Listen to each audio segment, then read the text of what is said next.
Assalamualaikum warahmatullahi wabarakatuh. Perkenalkan, nama saya Yuriki Okvia, NPM 22755040. Kelas 3B Akuntansi Perpajakan. Baiklah, di sini saya akan menjelaskan mengenai PSAK 1 penyajian laporan keuangan. Laporan keuangan adalah suatu penyajian terstruktur dari posisi keuangan dan kinerja keuangan suatu entitas. Kinerja keuangan itu diwakili oleh laporan posisi keuangan, adapun manajemen entitas bertanggung jawab atas penyusunan dan penyajian laporan keuangan entitas. Tujuan laporan keuangan ini memberikan informasi mengenai posisi keuangan, kinerja keuangan, dan arus kas entitas. Jadi, tujuan akhir dari laporan keuangan tersebut, kita menyajikan laporan keuangan itu, informasinya digunakan dalam rangka untuk mengambil keputusan ekonomi. Berdasarkan PSAK 1, maka PSAK mengatur laporan keuangan yang wajib dibuat oleh perusahaan yang listing di bursa. Berdasarkan peraturan PSAK 1, laporan keuangan yang wajib dibuat yaitu seperti laporan posisi keuangan, laporan laba rugi, dan penghasilan komprehensif lainnya. Laporan perubahan ekuitas, laporan arus kas, catatan laporan atas keuangan, informasi komprehensif periode terdekat sebelumnya, laporan posisi keuangan pada awal periode. Berikutnya yaitu karakteristik umum laporan keuangan. Karakteristik umum dari laporan keuangan yang disajikan yaitu 1. Penyajian secara wajar dan kepatuhan terhadap SAK. Entitas yang laporan keuangan telah patuh pada SAK membuat pernyataan eksplisit kepatuhan pada SAK. Entitas tidak dapat memperbaiki kebijakan akuntansi yang tidak tepat baik dengan mengungkapkan atau materi penjelasan. 2. Yaitu dalam menyusun lapiran keuangan, manajemen membuat penelitian terhadap kemampuan entitas dalam mempertahankan kelangsungan usaha. Yang ketiga yaitu entitas menyusun laporan keuangan atas dasar akrual kecuali laporan arus kas. Yang keempat yaitu entitas menyajikan secara terpisah setiap kelas pos yang material dan menyajikan secara terpisah pos yang memiliki sifat dan fungsi yang tidak serupa, kecuali tidak material. Yang kelima yaitu saling hapus. Aset dan liabilitas, beban dan pendapatan tidak dilakukan kecuali diizinkan PSAK. 6. Frekuensi pelaporan setidaknya secara tahunan. Jika periode lebih panjang atau lebih pendek dari 1 tahun harus diberikan pengungkapan. 7. Penyajian dan klarifikasi dalam harus konsisten kecuali terjadi perubahan data, operasi entitas atau perubahan tersebut disyaratkan oleh PSAK. Kemudian perubahan kebijakan akuntansi, penyajian kembali, retrospektif atau reklasifikasi. Entitas menyajikan laporan posisi keuangan ketika pada posisi awal periode terdekat sebelumnya sebagai tambahan laporan keuangan komparatif minimum jika entitas menerapkan kebijakan akuntansi secara retrospektif, membuat penyajian kembali retrospektif atau pos-pos dalam laporan keuangan. Terus, penerapan retrospektif, penyajian kembali retrospektif, atau reklasifikasi memiliki dampak material atas informasi dalam laporan posisi keuangan pada awal periode sebelumnya.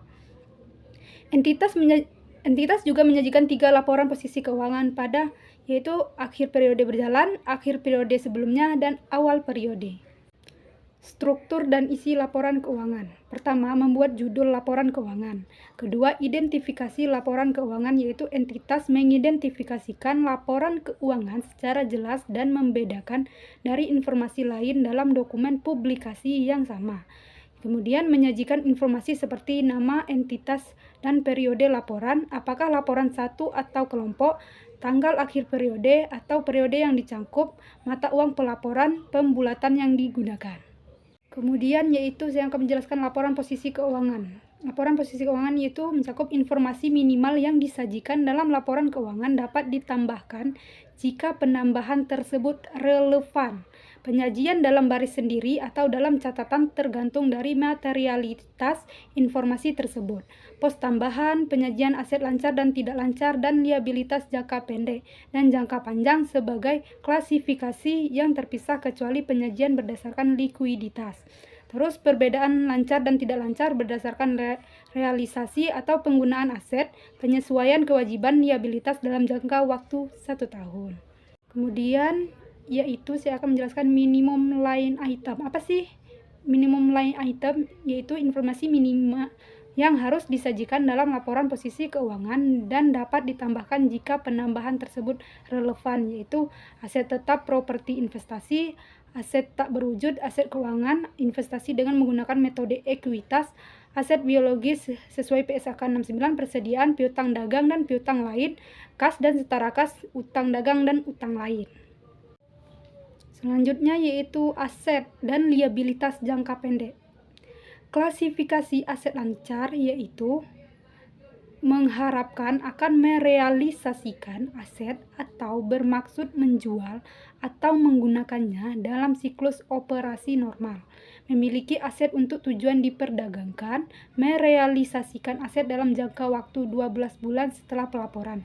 Sedangkan klasifikasi liabilitas pendek yaitu liabilitas tersebut jatuh tempo untuk diselesaikan dalam jangka waktu 12 bulan setelah periode pelaporan, tidak memiliki hak tanpa syarat untuk menunda penyelesaian liabilitas selama sekurang-kurangnya 12 bulan setelah periode pelaporan. Laporan laba rugi dan penghasilan komprehensif lain. Apa sih penghasilan komprehensif itu? Penghasilan komprehensif adalah perubahan aset atau liabilitas menjadi ekuitas yang bukan berasal dari transaksi dengan pemilik. Ada dua klasifikasi besar dalam laporan laba rugi dan komprehensif lain, yaitu laba rugi tahun berjalan dan penghasilan komprehensif. Maka laporan laba rugi komprehensif dapat disajikan dengan dua cara, yaitu yang pertama satu laporan. Apa sih satu laporan? Yaitu bagian pertama laporan laba rugi dan dilanjutkan bagian kedua penghasilan komprehensif lain.